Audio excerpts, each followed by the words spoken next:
Hey everyone, and welcome back to Pink English. Hi, everyone. We are so excited to learn with you today. I'm Sophia, and this is Daniel. Our goal is to make English easy and fun for you. Exactly. If you enjoy our lessons, please hit the like button and subscribe. It really supports the channel. Today, we are talking about hobbies. We will practice listening, learn key words and phrases, and boost your confidence. Ready? Let's dive in. I am so excited for this topic, Daniel. Hobbies are such a massive part of our daily lives, or at least they should be. It is what makes life colorful and interesting outside of our jobs and our chores. I agree completely. Sometimes I feel like all I do is work, eat, and sleep. Having a hobby feels like a little escape. It's like a mini vacation you can take every single day. That is a beautiful way to put it. A mini vacation. So before we start teaching the specific vocabulary, I have to ask you, Daniel, what are you into these days? Do you have a main hobby that takes up your free time? Well, recently I have really gotten into photography. I used to just take pictures with my phone, but I finally bought a real camera. It changes how I see the world. Suddenly, a simple tree or a building looks like a piece of art. What about you, Sophia? That sounds wonderful. Photography is a great skill. For me, I've gone back to basics. I've started gardening again. There is something very peaceful about getting my hands dirty and watching something grow. It requires a lot of patience, though. Patience is definitely a virtue I need to work on. With photography, the result is instant. You click the button and the image is there. But gardening takes months. It does, but that waiting period is part of the joy. It slows you down. In our busy daily lives, everything is so fast. We have fast food, instant messages, and same-day delivery. A hobby that forces you to wait can be very healthy for your mind. I never thought about it like that. So a hobby isn't just something you do for fun, it can actually change your mindset or your mental state. Exactly. That brings us to a very important concept. We often talk about work-life balance. Hobbies are usually the life part of that balance. If you do not have something you are passionate about, work can easily take over everything. I think a lot of our listeners can relate to that. I know many people who say they are too busy for hobbies. They say they don't have time. That's a common excuse. But the truth is, we make time for what's important. Even 15 minutes a day dedicated to a hobby can improve your mood significantly. It's about prioritizing your own happiness. Prioritizing happiness. I like that. So we're not just learning English today, we're learning how to live a better life. We certainly are. Language is the tool we use to express our lives, so the two go hand in hand. Shall we start breaking down some specific types of hobbies and the words we use to describe them? I'm ready. Let's do it. Wonderful. I want to start by talking about the category of hobbies that are quiet, creative, and usually done indoors. These are the hobbies we often turn to when we need to relax. Like reading or painting. Exactly. Let's look at a very useful word to describe these activities. The word is pastime. That's a classic word. How do you spell that? It is spelled P-A-S-T-I-M-E, pastime. Pastime. So is a pastime exactly the same thing as a hobby? They are very similar, but there's a slight nuance. A hobby often implies you are trying to get better at something or building a skill. A pastime sounds a bit more casual. It's literally something you do to pass the time pleasantly. I see. So playing a card game with friends could be a pastime. You're just enjoying the moment. Correct. Let's use it in a sentence to make it clear. Reading novels is my favorite pastime on rainy Sundays. That sounds cozy. Reading novels is my favorite pastime on rainy Sundays. I think my favorite pastime in the evenings is sketching. I'm not very good at it, but it relaxes me. And that's the most important part. You don't have to be an expert. That leads me to our next keyword, which describes how these creative hobbies make us feel. The word is therapeutic. Oh, this is a big word. It sounds medical. It does come from medicine, but we use it in daily life all the time. Let's spell it because it's a bit tricky. T-H-E-R-A-P-E-U-T-I-C. Therapeutic. Therapeutic. P-E-U-T-I-C, therapeutic. It means that an activity makes you feel healthy, relaxed, and mentally restored. It heals your stress. So if I have a headache from stress and I listen to calm music, I could say the music is therapeutic. Perfectly used. Many people find cooking to be therapeutic. The rhythmic chopping of vegetables and the smell of spices can calm the nerves. I've heard that. For me, cooking is stressful because I'm afraid of burning the food, but I find organizing my coin collection therapeutic. That's a great example. It's repetitive and calm. Let's try a sentence. After a long day at the office, she finds painting to be incredibly therapeutic. After a long day at the office, she finds painting to be incredibly therapeutic. I think our listeners should ask themselves, what activity do they find therapeutic? That's a great question for them to think about. Now, when we engage in these creative hobbies, we often say we are looking to unwind. Unwind. That's a very common phrasal verb, right? Or just a verb? It is a verb. Let's spell it. UNWIND.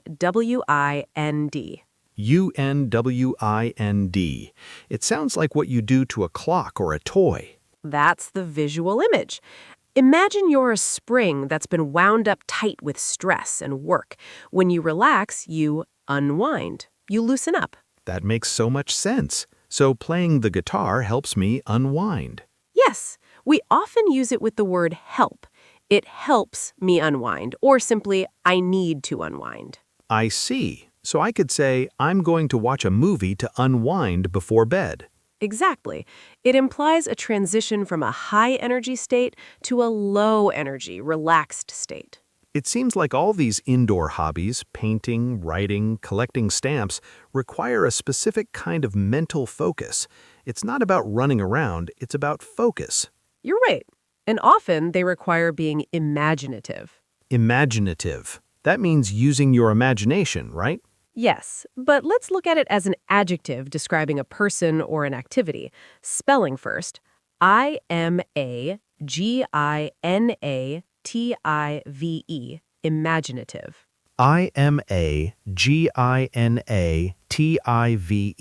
Imaginative.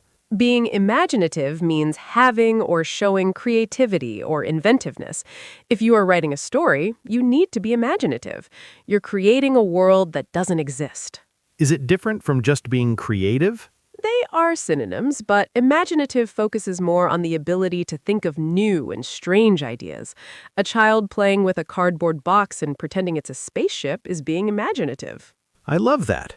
So hobbies like writing fiction, designing clothes, or even playing role-playing games require you to be imaginative. Precisely. Let's put it in a sentence. Her pottery class allows her to be imaginative and create unique bowls. Her pottery class allows her to be imaginative and create unique bowls. I think I need to find a hobby that lets me use my imagination more. Photography captures what already exists, but painting creates something new. That is a very deep observation, Daniel. Photography captures reality while painting interprets it. Both are artistic, but they use different parts of the brain. It is fascinating how many different ways there are to spend our free time indoors. We have passive things like watching movies and active creative things like knitting or woodworking. Yes, and the vocabulary we just learned applies to most of them. Whether you are knitting a scarf or building a model airplane, it is a pastime, it can be therapeutic, it helps you unwind, and it allows you to be imaginative. I feel more relaxed just talking about these quiet hobbies. But Sophia, not everyone likes to sit still. Some people get bored if they're just sitting at home. That is very true. For many people, relaxation comes from action. They need to move their bodies to clear their minds. So, Daniel, why don't you lead us into the world of active and outdoor hobbies? I would love to. This is actually where I spend a lot of my weekends. While I love photography, I usually combine it with hiking. Hiking is a fantastic example.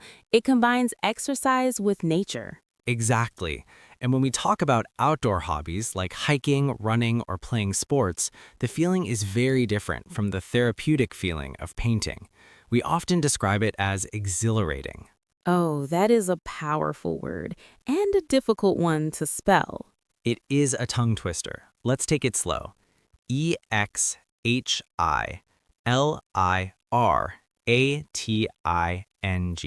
Exhilarating. Let me try that. Exhilirating. Exhilarating. What does it mean exactly? It means making you feel very happy, animated, or elated. It's thrilling. It gives you a rush of energy. So, skiing down a mountain would be exhilarating. 100%. Or riding a roller coaster. But in the context of hobbies, even a fast run in the morning can be exhilarating. It wakes you up. I can see that. It's the opposite of relaxing on the couch. It's a high-energy happiness. Let's try a sentence. The view from the top of the mountain was exhilarating. The view from the top of the mountain was exhilarating. Actually, Daniel, in that sentence, are we saying the view itself had energy or that the view made us feel that rush? That's a great distinction. The experience of seeing the view made us feel that rush. The experience was exhilarating. Got it. Now, doing these active hobbies usually requires something physical. You can't just stand up and run a marathon. You need, what is the word? You need stamina. Stamina. That is a crucial word for sports and active hobbies. Spell it with me. Stamina. Stamina.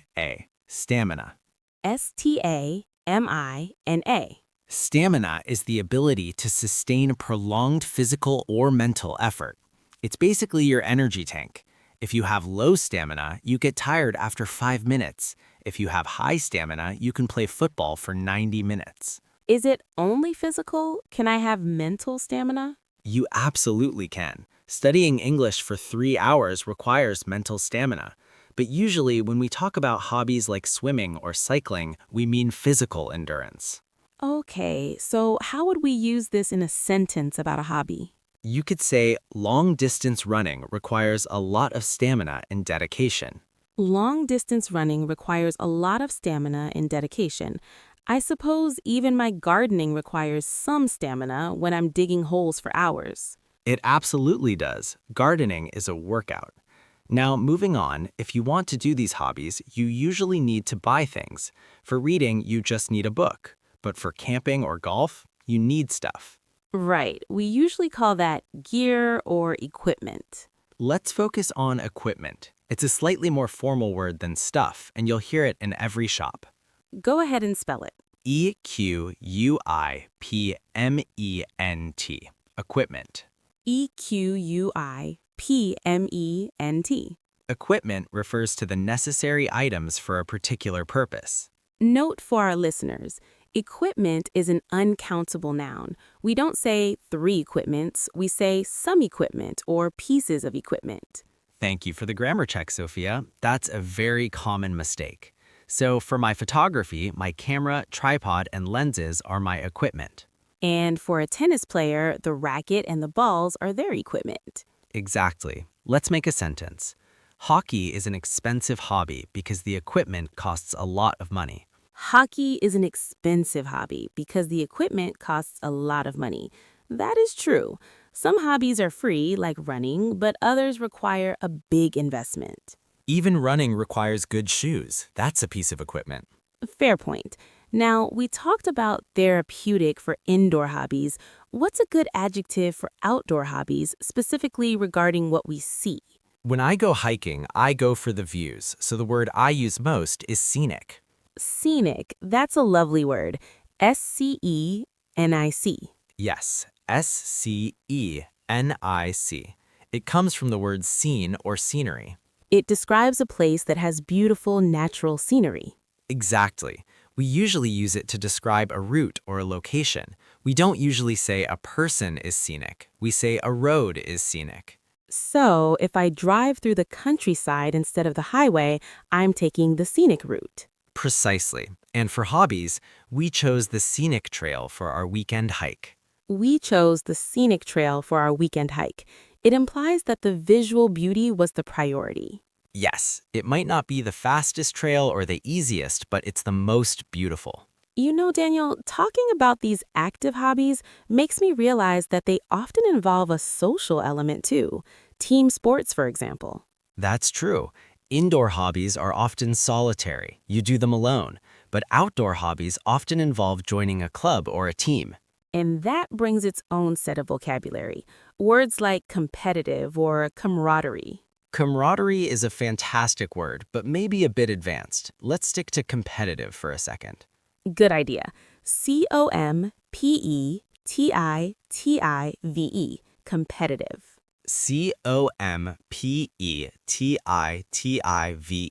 Competitive. If a hobby is competitive, it involves winning and losing against others. Some people love that. They play tennis or basketball because they want to win. It drives them. And others hate it. They just want to play for fun. We often call that recreational. Right, so you can play competitive soccer or recreational soccer. Exactly. I think it's important to know which one you prefer before you join a club. I agree. I'm not very competitive. I prefer hobbies where I'm only competing against myself, like improving my running time. That's a healthy way to look at it. So we've covered indoor creative hobbies, which are therapeutic and imaginative, and we've covered outdoor active hobbies, which can be exhilarating and require stamina. We've built a really strong foundation of words here. I feel like our listeners can now describe what they do and how it feels. But we're not done yet. We need to see how these words work in real, complicated conversations. That's right. Learning the definitions is step one, but using them naturally, that's the real challenge. So, Daniel, are you ready to step into some roles? I think we should act out some scenarios so our listeners can hear the natural flow of English. I'm ready. Let's pretend to be different people and see where the conversation goes. Excellent. For our first scenario, let's imagine two friends catching up at a coffee shop on a Saturday morning. One of them has recently started a very intense hobby, and the other is a bit skeptical. Okay, I will play the skeptical friend who is just trying to enjoy his coffee. You can be the enthusiastic one. Perfect. In this scene, pay attention to how we talk about trying something new and the excitement that comes with it. Ready? Ready. Hey, I'm so glad you could make it. I have been dying to tell you about my week. You will not believe what I did on Tuesday. Oh no, your face is glowing. This usually means you have signed us up for something crazy. What happened on Tuesday? I went to a pottery class, and honestly, it changed my life. I know that sounds dramatic, but I think I have finally found my calling. You have to come with me next week. Pottery? Really? I barely have enough coordination to hold this coffee cup without spilling it.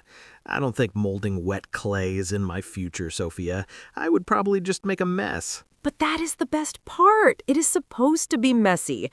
It was so freeing to just get my hands dirty and stop worrying about being perfect. Plus, the instructor was amazing. She said I was a natural. Come on, you've been saying you need to get out of the house more. I have been saying I need to sleep more, not get out more. Besides, isn't pottery an expensive hobby to get into?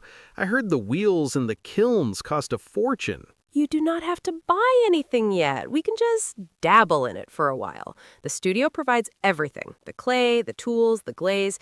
You just pay for the hour. It's low risk, high reward. Just give it a shot. Dabble in it. I like how you make it sound so casual. But knowing you, next week you'll be buying a professional kiln for your apartment. Remember the time you got into cycling? You bought that expensive bike and rode it twice? That was different. The bike seat was uncomfortable. But this is art. It's creative. And honestly, I think I've been bitten by the bug. I went back on Thursday and I'm going again tomorrow. Please join me. It would be hilarious to see you try to make a vase. Oh, so now it's for your entertainment. You want to watch me struggle with a lump of mud. Maybe a little bit, but seriously, it is very relaxing. Once you get into the rhythm of the wheel, everything else just fades away. It's better than meditation. Fine, you are very persuasive. I will go one time, just one time. But if I make a terrible vase, I'm giving it to you as a birthday present. Deal. I'll put it on my mantle with pride. You won't regret it. All right, scene. That was fun. I actually felt a little bit of pressure there. You were very convincing. That was the goal. When we talk about hobbies, we often try to recruit our friends. We want to share the experience. There were a few fantastic phrases in there that I think we need to break down for our listeners. You used a very specific phrasal verb when you said, we can just dabble in it. Yes, to dabble. That is a great word for hobbies. Let's spell it out first. D-A-B-B-L-E, dabble. D-A-B-B-L-E. To dabble means to take part in an activity in a casual or superficial way. You're not committing your whole life to it yet. You're just trying it out. It's a very low-pressure word. If someone asks, are you a painter? You could say, I dabble in painting. It means, I do it sometimes, but I'm not a professional. Exactly. It protects you from criticism because you're admitting you're just playing around with it. It's perfect for beginners. Then you used an idiom that I love. You said, I think I've been bitten by the bug. Yes, this is a very common idiom in English. Bitten by the bug. It sounds painful, but it's actually a good thing, right? Usually, yes. It means you have suddenly developed a strong enthusiasm or passion for something. If you try golf once and suddenly you want to play every day, you have been bitten by the golf bug. Can you be bitten by the travel bug? Absolutely. That's probably the most common version. She was bitten by the travel bug and has not been home for 3 years. It implies an obsession, but a healthy one. It explains why you suddenly want to do the hobby all the time. Precisely. And in the dialogue, I also told you to give it a shot. That's a classic. Give it a shot. It basically means try it. Yes, S-H-O-T, shot. In this context, a shot is an attempt or a try. You can also say, give it a try, or give it a go, right? Yes, they're all interchangeable. Give it a shot is just slightly more colloquial and friendly. Come on, give it a shot. It sounds encouraging. I noticed another thing in the role play. I expressed worry about the cost, and you countered by saying the studio provides everything. This is a common barrier for hobbies, isn't it? The barrier to entry. That is a great business term that applies here perfectly, the barrier to entry. Let's spell barrier. B-A-R-R-I-E-R. B-A-R-R-I-E-R. A barrier is an obstacle. If the barrier to entry is high, it means it's difficult or expensive to start, like flying planes. That has a high barrier to entry. But running has a low barrier to entry. You just need shoes. Exactly. When I told you we could just pay for the hour, I was lowering the barrier to entry for you. It makes the hobby more accessible. I think that covers the key points from our first casual scenario. I agree. Now let's shift gears completely.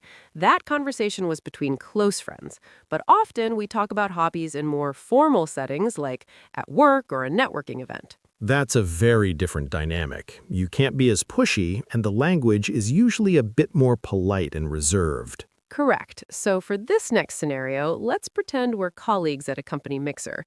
We know each other, but not very well. We're making polite conversation while waiting for a meeting to start. Okay, I will be the one with a slightly unusual or serious hobby this time. Sounds good. I'll be the curious colleague asking questions. Let's see how the tone changes. After you. Good morning, Daniel. It is good to see you. How has your week been going? Good morning, Sophia. It has been quite busy, actually. We're closing out the quarter, so there's a lot of paperwork. But I'm looking forward to the weekend. I can imagine. Do you have any big plans for your time off, or just catching up on rest? Actually, I'm dedicating most of my weekend to my project. I'm restoring a vintage motorcycle from the 1970s. It's quite a time-consuming process, but very rewarding. Wow, I had no idea you were into mechanics. Restoring a vintage motorcycle? That sounds incredibly complex. How long have you been working on it? About 8 months now. It requires a lot of patience. I have to source specific parts from all over the world. Sometimes I spend weeks just looking for one specific screw or handle. That's dedication. I imagine it must be very satisfying when you finally fix a piece that was broken. It is. It's a labor of love. I'm not doing it to sell it. I'm doing it for the preservation of history. Plus, working with my hands helps me disconnect from the digital world we live in here at the office. I completely understand that. It must be a great outlet for stress. Do you ride them as well or just fix them? I do ride, but very carefully. The joy for me is really in the craftsmanship, bringing something old back to life. That's fascinating. You know, you should share some photos of your progress. I'm sure the team would love to see them. Perhaps I will once it's finished. I'm a bit of a perfectionist, so I don't want to show it off until it's pristine. Well, I look forward to seeing the final result. It sounds like a very fruitful way to spend your free time. Thank you, Sophia. I appreciate the interest. And scene. Wow, Daniel, you sounded so professional yet passionate. It felt very different. I wasn't saying, dude, come try this. I was explaining my passion with dignity. Exactly. The vocabulary was much elevated. You used the phrase labor of love. Yes, that is a beautiful idiom, labor of love. Let's break that down. A labor of love is a piece of hard work that you do because you enjoy it, not for money or fame. It implies that the work itself is the reward. Restoring the bike is hard, dirty work, but because I love it, it's a labor of love. Parents often say raising children is a labor of love, or writing a novel that might never be published. It is a great phrase to describe serious hobbies. It shows deep commitment. You also use the word craftsmanship. Oh, that is a substantial word. Craftsmanship. Craftsmanship. craftsmanship.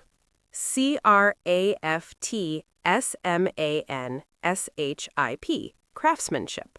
It refers to the quality of design and work shown in something made by hand. It's about skill.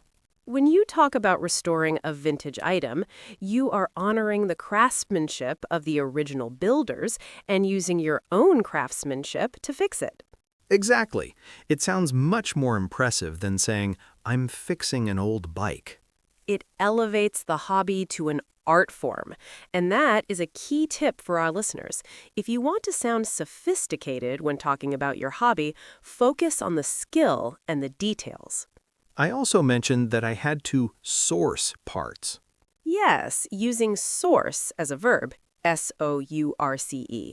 Usually, a source is a noun, like a source of information, but as a verb, to source something means to find it and obtain it, usually from a specific place. I need to source ingredients for this recipe. I need to source materials for my building project. It implies a search. It makes it sound like a quest. You're hunting for the perfect item. And then I used a word near the end. I said it sounds like a fruitful way to spend your time. Fruitful. Fruitful. It means producing good results, beneficial or productive, like a tree full of fruit. So instead of saying, it's a good hobby, saying, it's a fruitful hobby means it gives you something back. It produces results.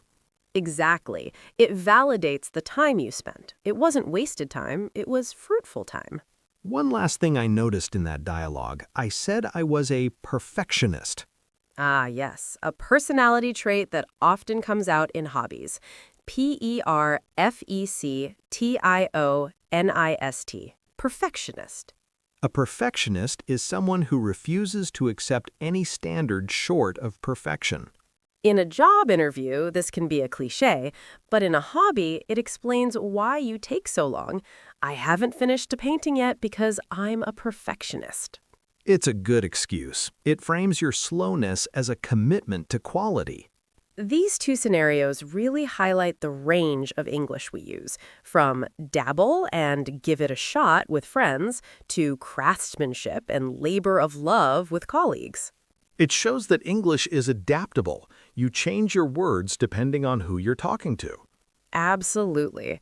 And speaking of adaptability, sometimes we have to talk about hobbies we used to do or hobbies we gave up. Oh, the graveyard of abandoned hobbies. I have many of those. We all do. And talking about past hobbies requires different grammar and vocabulary. Used to, formerly, back in the day. That feels like a perfect transition into our next segment. We need to talk about the social side of hobbies, how to join groups, but also how to politely quit or explain why you stopped. That is a very tricky social situation. Explaining to your team why you're leaving the league or telling your pottery friend you actually hate clay. The awkward conversations. I love it. Let's prepare to discuss the cultural norms around these interactions. But first, Daniel, I want to briefly touch on one more advanced concept regarding hobbies, the concept of a side hustle. Oh, that's a huge topic right now, the line between a hobby and a job. Exactly. A side hustle. Hustle. Hustle.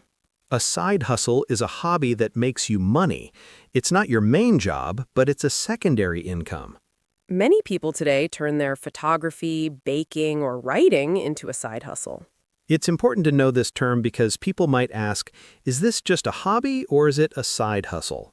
And the answer changes how you talk about it. If it's a hobby, you do it for love. If it's a side hustle, you do it for profit. And sometimes turning a hobby into a hustle ruins the fun.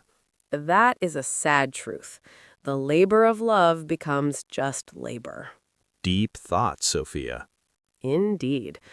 Okay, we have covered the vocabulary of doing hobbies, the excitement of starting them, and the seriousness of mastering them. We are really building a comprehensive guide here. I feel like we have given our listeners a lot of tools. We have, and in the next section, we're going to look at the etiquette of hobbies, how to be a good hobby partner, and how to navigate those social rules we mentioned.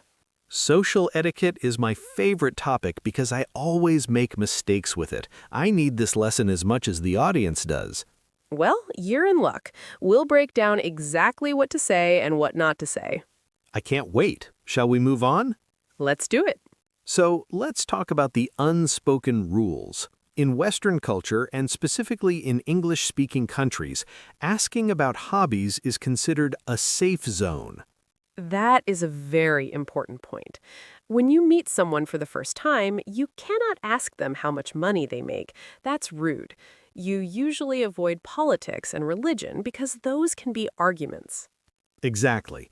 But asking, what do you do for fun, is the perfect icebreaker. Icebreaker. That's a great compound noun. Icebreaker. Icebreaker. An icebreaker is a topic or activity that relieves tension between people who don't know each other. It breaks the ice. Hobbies are the ultimate icebreaker because they allow people to talk about what they love. If you ask someone about their hobby, you're giving them permission to be happy and enthusiastic. However, there is a social rule here: reciprocity. That's a big word. Reciprocity. Reciprocity. It means exchanging things for mutual benefit. In conversation, it means taking turns. If I ask you about your gardening and you talk for 10 minutes, you must ask me, how about you? What do you do? Yes, if you just talk about yourself, you're not having a conversation, you're giving a speech. We call that hogging the conversation. To hog it like a pig. It means to keep it all for yourself. Do not be a conversation hog. Now, Daniel, what about invitations? We hinted at this earlier. People who love their hobbies often want you to join them. Come to my yoga class. Join my running club. This can be tricky. If you want to go, it's easy. You say, I would love to. But what if you really, really do not want to go? This is a delicate social situation. You need to decline politely without insulting their passion. You cannot say, no, yoga is boring. That would be a friendship ender. You need a soft no. A soft no. I like that. One of the best ways to give a soft no is to blame your schedule. I'd love to, but I'm swamped with work right now. Or you can use a very famous idiom, take a rain check. Oh, that's essential vocabulary. Rain check. 2 words. RAIN space CHECK. To take a rain check. It comes from baseball games. If it rained, they gave you a ticket to come back another day. In social life, it means I can't do it now, but I would like to do it later. It's a polite refusal that leaves the door open. Thanks for the invite, but can I take a rain check? I'm busy this weekend. It's polite, even if you never intend to go. It softens the blow. Another aspect of culture is the money question. We mentioned earlier that some equipment is expensive. Is it okay to ask someone, how much did that camera cost? Generally, no. Direct questions about price can be seen as intrusive. It's a bit tacky. Tacky. T-A-C-K-Y. That means showing poor taste or quality. If you are close friends, it is fine. Whoa, that looks expensive. How much was it? Is okay with the best friend. But with the colleague, it is better to compliment the quality. That looks like a high-end camera. Is better than, how much did you pay? That is a great tip. Compliment the quality, do not ask the price. Now, I want to talk about the concept of bonding. Hobbies are a major way people bond in English-speaking cultures. To bond, B-O-N-D, like James Bond, but a verb. It means to develop a close connection or relationship. We bonded over our love of chess. In the business world, this is huge. We often hear about golf course deals. Yes, many business deals happen on the golf course, not in the boardroom. This is why some people take up hobbies they do not even like, just to network. Networking, N-E-T-W-O-R-K-I-N-G. It is the action of interacting with others to exchange information and develop professional or social contacts. If your boss loves sailing and you learn to sail, you have a better chance of bonding with your boss. It's strategic. It sounds a bit calculating, but it is human nature. We like people who like what we like. We call this finding common ground. Common ground, that is the area of shared interest. When you meet a stranger, your goal is to hunt for common ground. Do you like sports? No? Do you like movies? No? Do you like cooking? Yes? Boom. Common ground found. And once you find it, the conversation flows easily. Exactly. So, to summarize the cultural context, use hobbies as an icebreaker. Respect reciprocity, use a rain check if you need to say no, be careful discussing money, and use hobbies to find common ground and bond. That is a solid guide to surviving social life in English. I think so. Daniel, looking back at this entire lesson, we have covered a massive amount of vocabulary, from the quiet therapeutic moments of painting to the exhilarating rush of skiing. We have, and I think it's time we review the most important ones. We want these words to stick in our listeners' brains. Let's do a rapid-fire review. We have selected the top 10 power words from today's lesson. I will say one, then you say one. I am ready for the challenge. Let's go. Word number 1, pastime. P-A-S-T-I-M-E. This is a synonym for a hobby, specifically an activity done for enjoyment that makes time pass pleasantly. Use this when you want to sound a bit more elegant than just saying hobby. Word number 2, therapeutic. T-H-E-R-A-P-E-U-T-I-C. This describes an activity that helps you relax and heal from stress. Gardening is very therapeutic. Word number 3, unwind. U-N-W-I-N-D. This is a verb. It means to relax after a period of work or tension. I listen to jazz to unwind. Word number 4, exhilarating. E-X-H-I-L-I-R-A-T-I-N-G.